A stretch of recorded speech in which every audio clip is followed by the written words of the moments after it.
تصدیق کر دی گئی تھی کہ جو حسن نصر اللہ ہے وہ شہید ہو گئے ہیں۔ یقیناً حسن نصر اللہ کی شہادت یہ حزب اللہ اور لبنان کے لیے جو ہے وہ بڑا دھچکا ثابت ہوئی ہے، اور ساتھ میں جو ڈیولپمنٹس ہوئی ہیں کہ جو ایران کے جو سربراہ اعلیٰ ہیں ان کو بھی محفوظ مقام پر منتقل کر دیا گیا ہے، اور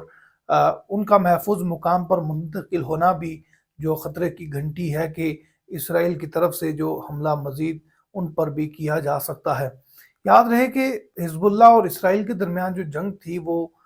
جاری تھی، اور یہ جنگ میں جو اس وقت جو بنایا کہ جب اسرائیل اور حزب اللہ نے ایک دوسرے پر حملے کیے، اور ساتھ میں جو